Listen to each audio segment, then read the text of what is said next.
Hi guys, how are you? I hope all are going fine.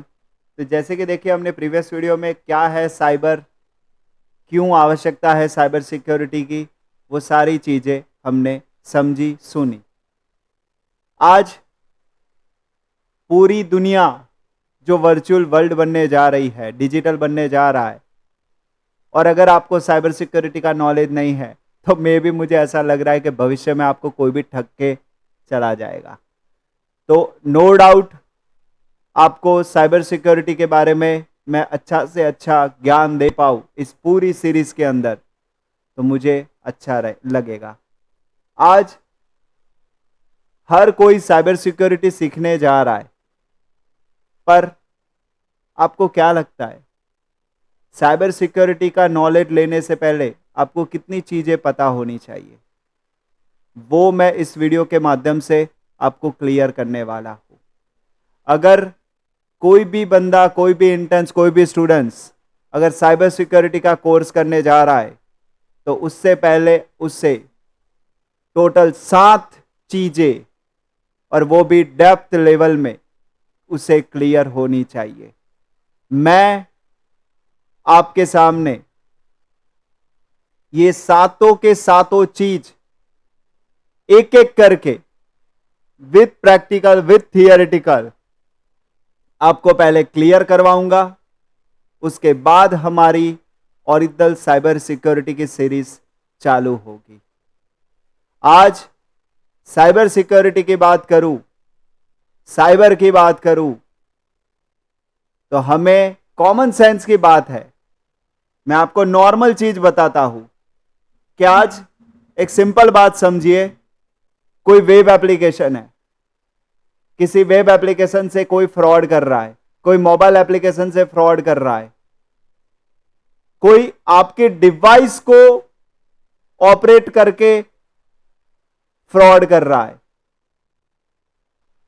तो common sense की बात है कि सिक्योरिटी कहां कहां लगानी पड़ेगी। आज वेब एप्लीकेशन बनने के लिए, और वेब एप्लीकेशन का जो कोड होगा, आज वेब एप्लीकेशन बनाओगे तो उसके लिए आप कोड लिखोगे, वो कोड कहीं ना कहीं किसी ना किसी जगह रखोगे। आज कोई आपके कोड को एक्सेस कर सकता है तो फ्रॉड हो सकता है। कोई आपके वेब एप्लीकेशन, मोबाइल एप्लीकेशन के आईडी पासवर्ड का पता चल जाता है तो फ्रॉड हो सकता है।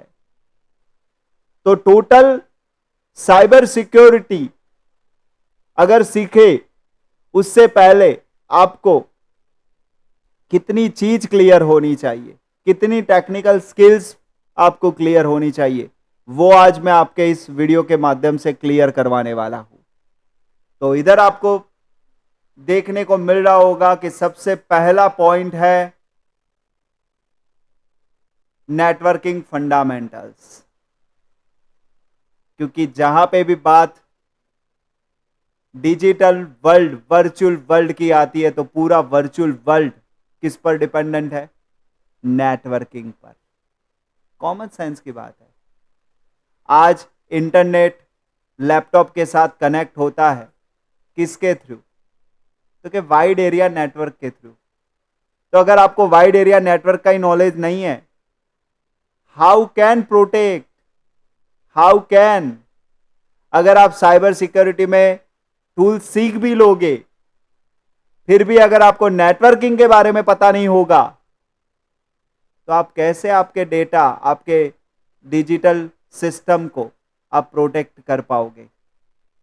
तो अगर आपको डेटा, इंफॉर्मेशन, आपकी एप्लीकेशन, आपका लैपटॉप, आपकी डिवाइस, अगर किसी को भी आपको प्रोटेक्ट करना है, तो उससे पहले आपको नॉलेज होना चाहिए होगा नेटवर्किंग फंडामेंटल्स का। अगर आपको नेटवर्किंग फंडामेंटल्स के बारे में पता नहीं है, डेप्थ लेवल में नॉलेज नहीं है, मैं नहीं मानता कि आपको साइबर सिक्योरिटी का नॉलेज भविष्य में आ पाएगा। इम्पॉसिबल। मैं गारंटी बैट के साथ कह सकता हूं कि आप साइबर सिक्योरिटी में एक बादशाह, किंग नहीं बन सकोगे, कभी नहीं, नेवर। क्योंकि साइबर सिक्योरिटी से पहले जिसको नेटवर्किंग का नॉलेज है उसको बहुत ही हेल्प होता है साइबर सिक्योरिटी का नॉलेज लेने के लिए। तो आज नेटवर्किंग फंडामेंटल्स के अंदर आपको कितनी चीजें पता होनी चाहिए उसके बारे में भी मैंने इधर पॉइंट्स वाइज पॉइंट्स लिखा हुआ है। आज लैन वैन मैन कैसे बनते हैं, कैसे वर्क करते हैं, वो आपको पता होना चाहिए। इस वीडियो के माध्यम से सिर्फ और सिर्फ हमें सिर्फ आपको इतना बताना है कि बिफोर द साइबर सिक्योरिटी आपको कितनी चीज क्लियर होनी चाहिए। उसके अंदर प्रैक्टिकली थियरिटिकली आपके सामने एक एक पॉइंट इसके नेक्स्ट वीडियो में आपके सामने रिप्रेजेंट होंगे। नेटवर्किंग, तो नेटवर्किंग का एक वीडियो बनेगा, ऑपरेटिंग सिस्टम उसके लिए एक वीडियो बनेगा, पर इसके बाद वाले वीडियो में, आज के इस वीडियो में हम आपके सामने रिप्रेजेंट कर रहे हैं कि कितनी चीज क्लियर होनी चाहिए। तो देखिए, सबसे पहले नेटवर्किंग फंडामेंटल्स का नॉलेज होना चाहिए, जिसके अंदर OSI, TCP/IP model, layer wise function, physical data link, network transport. इसका मतलब हो गया कि आपका जो भी सिस्टम डिवाइस है उसमें भी लेयर होंगे, जिसको हम OSI मॉडल कहते हैं। आज नेटवर्क लेयर, सेशन लेयर, बहुत सारे लेयर है, ट्रांसपोर्ट लेयर, राइट। तो आज फिजिकल लेयर, जितने भी लेयर की मैं बात करूं जिसके थ्रू हमारी पूरी नेटवर्किंग बनती है, अगर आपको फिजिकल लेयर के बारे में, नेटवर्क लेयर के बारे में, डेटा लिंक लेयर के बारे में, ट्रांसपोर्ट लेयर के बारे में पता नहीं है, तो मुझे नहीं लगता कि आप साइबर सिक्योरिटी डेप्थ में समझ पाओगे। आपको प्रोटोकॉल के बारे में पता नहीं है, आपके सिस्टम में बैकएंड में कितने प्रोटोकॉल वर्क कर रहे हैं। हमारी जितनी भी डिजिटल डिवाइस होती है उन सभी डिवाइसेस के अंदर बैकएंड में IP एड्रेस बहुत ही अहम हिस्सा काम करता है। सबनेट एड्रेस बहुत ही अहम हिस्सा काम करता है। हम जब भी कोई भी वेब एप्लीकेशन बनाते हैं, उस वेब एप्लीकेशन को जब भी हम लाइव करते हैं, जब हम वैन का यूज करते हैं, उसके अंदर हम किसका सहारा लेते हैं? DNS का सहारा लेते हैं। आज DHCP मोस्ट इंपॉर्टेंट थिंग। तो आज IP address, protocol, subnet address, DNS address, अगर आप सभी को यह पता नहीं है तो सिंपल सी बात समझिए, आपको वेब एप्लीकेशन के बारे में पता नहीं है। वेब एप्लीकेशन के बारे में पता नहीं है, डिजिटल डिवाइसेस के बारे में पता नहीं है, तो आप क्या साइबर सिक्योरिटी सीखोगे? आज आपको लैपटॉप कैसे काम करता है वो पता नहीं है, वेब एप्लीकेशन कैसे वर्क करती है वो पता नहीं है, मोबाइल एप्लीकेशन कैसे वर्क करती है वो पता नहीं है, वेब एप्लीकेशन आपको कैसे आउटपुट दे रहा है वो आपको पता नहीं है, ब्राउजर कैसे वर्क करता है वो आपको पता नहीं है, कैसे आपके सामने ये डेटा आ रहा है नेटवर्क लेयर से वो आपको पता नहीं है, कैसे hntechno.com किसी IP एड्रेस के साथ बाइंड है, अगर वो आपको पता नहीं है तो आप कैसे साइबर सिक्योरिटी रख पाओगे? तो डियर, आप सभी को मैं ये आगाह करना चाहता हूं कि अगर हर कोई साइबर सिक्योरिटी सीखना चाहता है तो उससे पहले उसे नेटवर्किंग फंडामेंटल्स बहुत ही पावरफुल करने होंगे। नेटवर्किंग फंडामेंटल्स के अंदर उसको प्रोटोकॉल के बारे में, पोर्ट के बारे में, आज कहीं आपने देखा होगा, कहीं आपने सॉफ्टवेयर इंस्टॉल करते देखी होगी errors, 3306 already running, 8080 already running, 4500 already running. तो what is 3306, what is 8080, what is 3000? These all are port number. तो व्हाट इज पोर्ट? आज आप वेब एप्लीकेशन की कोई भी URL को कॉपी करते हो, उसे कॉपी करके इधर पेस्ट करोगे, आगे लग रहा है HTTPS। What is HTTPS? कहीं आप देखोगे तो विदाउट मतलब S होगा, ओनली एंड ओनली HTTP होगा। What is HTTP? आपने कहीं देखा होगा कि ईमेल, जो आप जीमेल के अंदर मेल ट्रांसफर कर रहे हो, और आप जब भी आप कहीं पे भी पढ़ोगे कि भाई ये ईमेल कैसे सेंड हो रहा है, और उसमें आपको सुनने को मिलेगा कि इधर एसएमटीपी प्रोटोकॉल काम कर रहा है। तो क्या है ये एसएमटीपी प्रोटोकॉल? आपने कहीं सुना होगा कि आपके वेब एप्लीकेशन का, मोबाइल एप्लीकेशन का कोई भी कोड है, उस कोड को आप जब वाइड एरिया नेटवर्क के अंदर रखते हो, किसी सर्वर में रखते हो, उस सर्वर को आप आपके सिस्टम के साथ कनेक्ट करते हो यूजिंग द एफटीपी। तो क्या है एफटीपी? क्या है फाइल ट्रांसफर प्रोटोकॉल? आज हम जो भी फाइल ट्रांसफर करते हैं, कौन से प्रोटोकॉल से ट्रांसफर करते हैं? आज हम वेब एप्लीकेशन में जो भी कम्युनिकेशन करते हैं, एक पेज से दूसरे पेज में, एक पेज से दूसरे पेज में जो डेटा ट्रांसफर करते हैं, किसके रूल्स रेगुलेशंस के हिसाब से करते हैं, वो आपको पता होना चाहिए। कौन परमिशन देता है, कौन डेटा को ट्रांसफर करता है, कौन सा प्रोटोकॉल काम में आएगा, वो आपको पता होना चाहिए। ईमेल सेंड हो रहे हैं, कौन सा प्रोटोकॉल आपको हेल्प कर रहा है, वो आपको पता होना चाहिए। तब जाके आप साइबर सिक्योरिटी लगा पाओगे। तो मेरा कहना यही है कि आपको नेटवर्किंग फंडामेंटल्स में OSI model, TCP IP model, IP address, subnet address, DNS, ports, protocols perfect clear होना चाहिए। आपकी सिस्टम के अंदर फायरवॉल लगी हुई है, जिसकी वजह से कोई भी बंदा बाहर का आया हुआ आपके डायरेक्टली सिस्टम को अंदर नहीं घुसेड़ सकता। आपने सुना होगा कि मेरा जो वेब एप्लीकेशन जिस सर्वर पर है, उस सर्वर पर फायरवॉल प्रोटेक्शन लगाया हुआ है। एक दीवार नहीं, 2-3 दीवार लगाई हुई है। ये क्या है दीवार, क्या है फायरवॉल? फायरवॉल के बारे में आपको पता होना चाहिए। फायरवॉल कैसे वर्क करती है वो आपको पता होना चाहिए। आज वीपीएन सर्वर, डेडिकेटेड सर्वर, आपने नाम सुना होगा कि मेरी तो भाई वेब एप्लीकेशन एक वीपीएन सर्वर पर है। क्या है वीपीएन, कैसे काम करता है वीपीएन?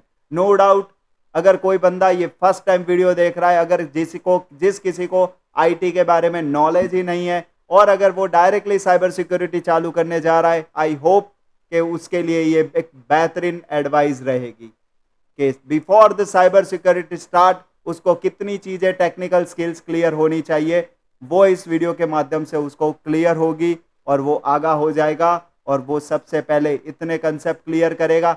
जैसे ये कंसेप्ट क्लियर करेगा, उसको साइबर सिक्योरिटी में कितनी हेल्प होगी वो हमारी इस साइबर सिक्योरिटी की जर्नी में, सीरीज में उसको डेफिनेटली पता चलेगा।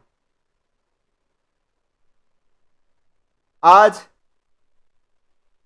Before the cyber security common sense की बात है। आपका फोन कोई हैक कर रहा है, आपका लैपटॉप कोई हैक कर रहा है, आपकी टीवी कोई हैक कर रहा है। कैसे हैक होगी? टीवी, लैपटॉप, मोबाइल किससे चलता है? Android. What is Android? Windows. What is Windows? Linux. What is Linux? ये सारी ऑपरेटिंग सिस्टम है। अगर आपको ऑपरेटिंग सिस्टम के बारे में डेप्थ में नॉलेज नहीं है, तो आप कैसे साइबर सिक्योरिटी सीख पाओगे? मैक्सिमम पब्लिक को कमांड्स लिखने नहीं आते, कमांड प्रॉम्प्ट क्या है वो पता नहीं है, और सीखने चले जाते हैं cyber security. How can is it possible and how can we और they learn cyber security? Cyber security सीखने से पहले आपको ऑपरेटिंग सिस्टम के बारे में बहुत ही डेप्थ लेवल में नॉलेज होना चाहिए। ओएस में कितने कमांड्स है, कौन से कमांड का क्या काम है, वो पता होना चाहिए। कौन सी ऑपरेटिंग सिस्टम सिक्योर है? आज जितने भी साइबर सिक्योरिटी के कोर्सेस आपको करवाएंगे, जितने भी साइबर सिक्योरिटी के रिगार्डिंग आपको हैकर्स, इथिकल हैकिंग सिखाया जाएगा, वो आपको लिनक्स, काली लिनक्स ऑपरेटिंग सिस्टम में सिखाया जाता है। क्यों लिनक्स, क्यों विंडोज नहीं? तो वो आपके सामने रिप्रेजेंट किया जाएगा एक एक वीडियो के माध्यम से। क्या है लिनक्स, क्या है विंडोज, क्या है ऑपरेटिंग सिस्टम, कैसे वर्क करती है ऑपरेटिंग सिस्टम, वो आपको सिखाया जाएगा। आज विंडोज की इंटरनल्स बात है कि आपकी कोई भी विंडोज के अंदर कोई भी फाइल फोल्डर है। आपने कहीं देखा होगा, मैं बाहर से इस लैपटॉप को एक्सेस करना चाहता हूं, पर जैसे मैं डी ड्राइव को ओपन कर रहा हूं या एफ ड्राइव को ओपन कर रहा हूं, मैं ओपन नहीं कर पा रहा। क्यों? क्योंकि उस ड्राइव को परमिशन दी हुई है, उस फोल्डर को परमिशन दी हुई है, उस फाइल को परमिशन दी हुई है। तो आपको परमिशन के बारे में पता होना चाहिए, फोल्डर सिक्योरिटी के बारे में पता होना चाहिए। आज मोस्ट अटैकर्स किसको टारगेट करते हैं? ओएस को। तो अगर आपको ऑपरेटिंग सिस्टम के बारे में अंडरस्टैंडिंग नहीं है, नेवर नेवर नेवर आप साइबर सिक्योरिटी कभी नहीं डेप्थ में सीख पाओगे। अब मैं बात करता हूं तीसरे पॉइंट की, प्रोग्रामिंग। आप कहोगे कि सर हमें तो साइबर सिक्योरिटी का कोर्स करना है, प्रोग्रामिंग कहां बीच में आया? अरे भाई, वेब एप्लीकेशन, ऑपरेटिंग सिस्टम, आप कोई भी सॉफ्टवेयर चलाओगे, कोई भी मोबाइल एप्लीकेशन चलाओगे, किससे बनी होगी? कोडिंग से, प्रोग्रामिंग से। आज मेरी ये वेब एप्लीकेशन है, ये मेरी ही कंपनी की वेबसाइट है। आज ये जो मेरी वेब एप्लीकेशन है वो किससे बनाई हुई है? Next JS. What is next JS? तो कि जावास्क्रिप्ट का एक फ्रेमवर्क। अगर आप लोगों को जेएस क्या है, पाइथन क्या है, जावा क्या है, पीएचपी क्या है, डॉटनेट क्या है, अरे मैं कोडिंग की बात नहीं कर रहा। प्रोग्रामिंग कैसे काम करता है, प्रोग्रामिंग की स्क्रिप्ट कैसे काम करती है, कैसे कौन सा कोड काम करता है, अगर आपको वो पता नहीं होगा तो आप इस वेब एप्लीकेशन में लूपहोल कैसे निकाल पाओगे? आज इस वेब एप्लीकेशन को हैकर से कैसे बचा पाओगे? उसके लिए आपको प्रोग्रामिंग सीखने की आवश्यकता है, प्रोग्रामिंग की स्क्रिप्ट का नॉलेज होना आवश्यक है। आज जितने भी मालवेयर है, राइट, उसको एनालिसिस करना है, ऑटोमेशन करना है, उसके लिए आपको स्क्रिप्टिंग, प्रोग्रामिंग का नॉलेज होना चाहिए। आज एक सिंपल बात समझिए, जितनी भी चीज अभी ऑटोमेटिक हो रही है वो किससे हो रही होगी? प्रोग्रामिंग से। आज रॉबोट चल रहा है, कैसे चल रहा है? उसके पीछे, उसके बैकएंड में क्या चल रहा है? प्रोग्रामिंग चल रहा है। आज आप भविष्य में ऐसे पंखे आ जाएंगे जो कोड से चलेंगे, जो प्रोग्रामिंग से चलेंगे, जिसको हम आईओटी कहते हैं, राइट। तो आज आईओटी करना है, प्रोग्रामिंग। तो आज भाई प्रोग्रामिंग भले ही आपको कोड करना हो ना करना हो, पर प्रोग्रामिंग कैसे काम करता है, कैसे वर्क करता है, उसकी स्क्रिप्ट कैसे काम करती है, आपको बेसिक पावर सेल क्या है, उसका तो नॉलेज होना चाहिए होगा। आज सिस्टम एडमिनिस्ट्रेशन, इंसिडेंट रिस्पॉन्स क्या है, वो आपको नॉलेज होना चाहिए। आज कॉमन सेंस की बात है, मोस्ट इंपॉर्टेंट चीज की अगर मैं बात करूं, एसक्यूएल। तो एक सिंपल बात समझिए, मैं आपको एक सिंपल क्वेश्चन करता हूं। पूरी आईटी किस पर डिपेंडेंट है? तो कि डेटा पर। एम आई राइट? तो कि यस। तो आज डेटा कहीं पे रखना तो पड़ेगा, कहीं स्टोर तो करके रखना पड़ेगा। आज मैं नॉर्मल एक एग्जांपल लेके समझाऊं, पानी पीना है, तो भाई पानी पीने के लिए पहले हमें घड़े में क्या करना पड़ेगा? पानी स्टोर करना पड़ेगा, मटके में पानी स्टोर करना पड़ेगा। अगर मटके में पानी नहीं होगा और अगर हमें प्यास लगेगी, पानी कैसे पिएंगे? अगर मुझे विजय को सर्च करना है, विजय के एड्रेस को सर्च करना है, किसी वेब एप्लीकेशन को सर्च करना है, किसकी आवश्यकता पड़ेगी? डेटा की। तो डेटा पहले कहीं स्टोर करना पड़ेगा, तब जाके आप उसे क्या कर सकोगे? गैदर कर सकोगे। आज मैं मान लीजिए अमेजोन पर कुछ बाय करना चाहता हूं, ओके। मैं आपको एक नॉर्मल क्वेश्चन पूछता हूं, आपको कुछ भी अमेजोन पर बाय करना होता है, आप बाय करने के लिए अमेजोन ओपन करते हो। ओपन करने के बाद आप जो भी प्रोडक्ट परचेस करना चाहते हो उसको कार्ट में डालते हो। जैसे आप कार्ट में डालते हो, उसके बाद आप जैसे प्लेस ऑर्डर करते हो, सबसे पहले अमेजोन क्या बोलता है कि आप सबसे पहले मेरा हिस्सा बनो। मतलब आप मेरी वेब एप्लीकेशन पर एक अकाउंट बनाओ। मतलब आप आपकी इंफॉर्मेशन, आप आपका नाम, नंबर, ईमेल, पासवर्ड किसको देते हो? अमेजोन को देते हो। मतलब आप अमेजोन का एक हिस्सा बन रहे हो। तो कॉमन सेंस की बात है, आप आपका जो डेटा है वो उसे दे रहे हो, तो अमेजोन उस डेटा को कहीं ना कहीं तो स्टोर करेगा ना, कि क्यों नहीं करेगा? आज एक बार आपने कोई परचेस किया, जब भी आप दूसरी बार परचेस करने जाते हो, तब आपको वो क्या बोल रहा है? आप ऑलरेडी मेरे पास हो, आप ऑलरेडी एक बार मेरे पास आकर गए हो। आज मैं इतनी बड़ी डिजिटल दुनिया, इतने बड़े वर्चुअल वर्ल्ड की मैं बात करूं, तो इतने बड़े वर्चुअल वर्ल्ड में आप जहां जहां जाकर आए, आज एक सिंपल बात समझिए, गवर्नमेंट,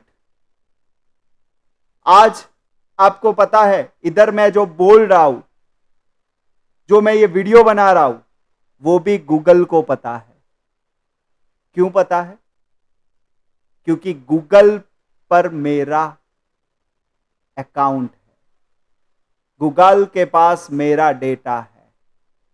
इस पूरी दुनिया में कौन सिक्योर नहीं है?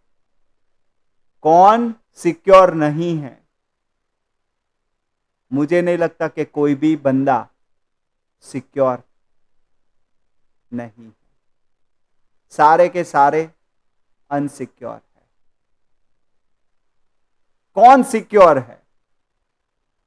लैपटॉप यूज करना बंद कर दो, मोबाइल यूज करना बंद कर दो।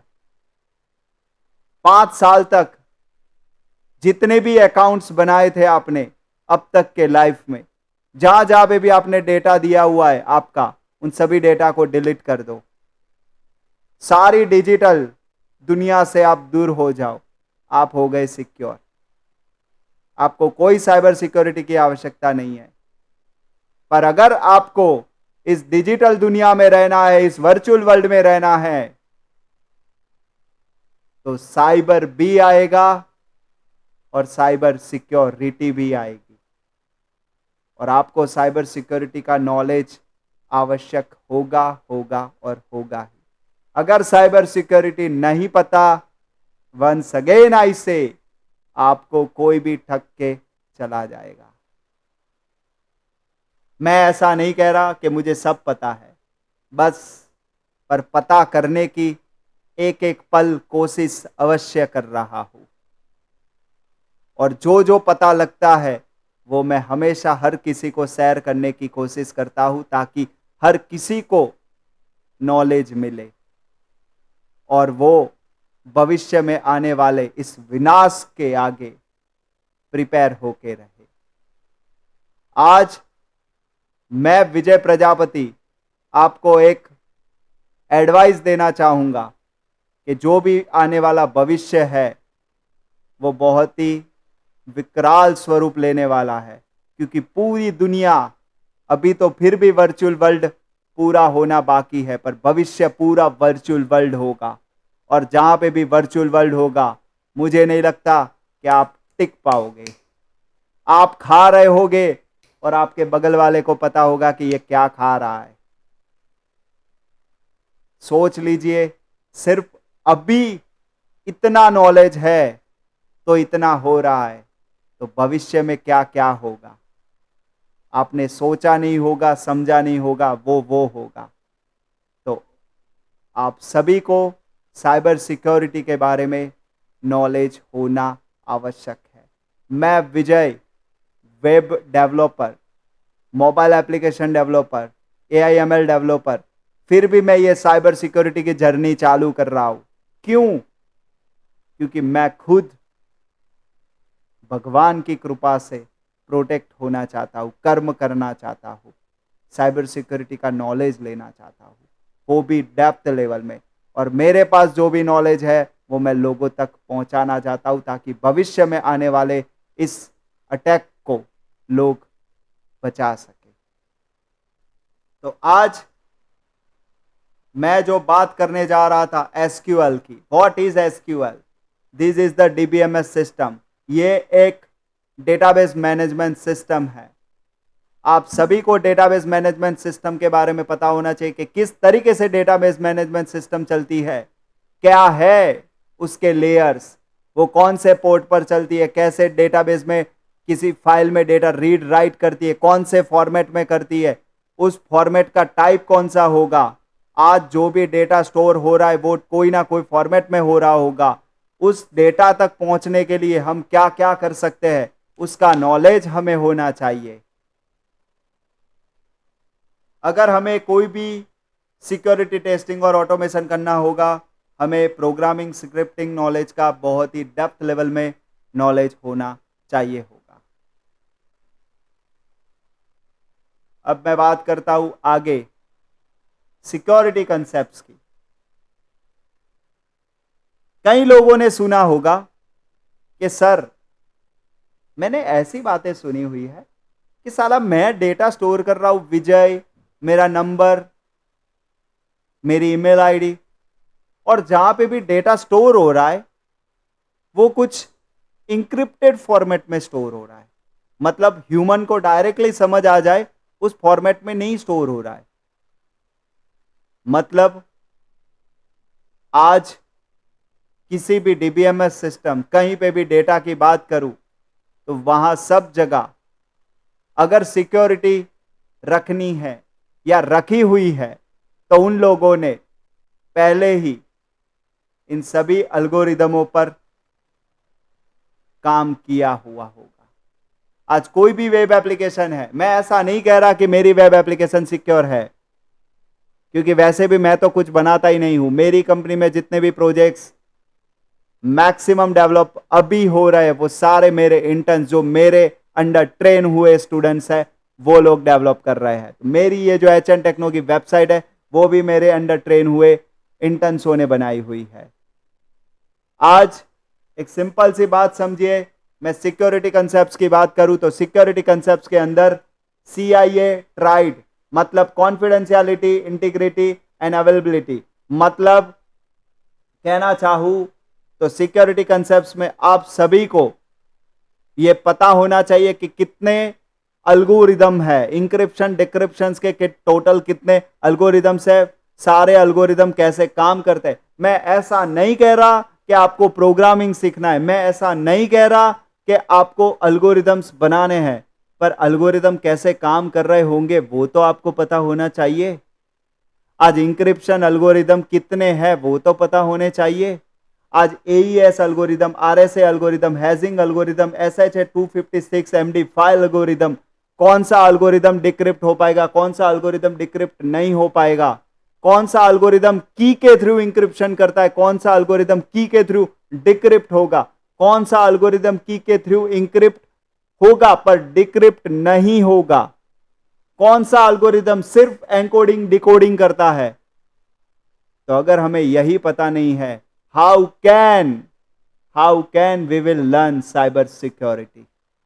आज साइबर सिक्योरिटी सीखने से पहले हमें डेप्थ लेवल में इन सभी एल्गोरिदमों के बारे में पता होना चाहिए। आज सिक्योरिटी कंसेप्ट्स की बात करूं, ऑथेंटिकेशन एंड ऑथोराइजेशन। आज हम जो भी यूजर नेम पासवर्ड के थ्रू लॉगिन करते हैं, हम नंबर के थ्रू लॉगिन करते हैं। आज किसको पता है, आज लोग क्या करते हैं, नंबर डालते हैं, OTP आता है, OTP डालते हैं, वो बंदा अंदर जाता है। तो दैट्स कॉल्ड ऑथेंटिकेशन स्ट्रैटेजी। तो टोटल ऑथेंटिकेशन की कितनी स्ट्रैटेजीज है, हम कितने तरीके से ऑथेंटिकेशन कर सकते हैं।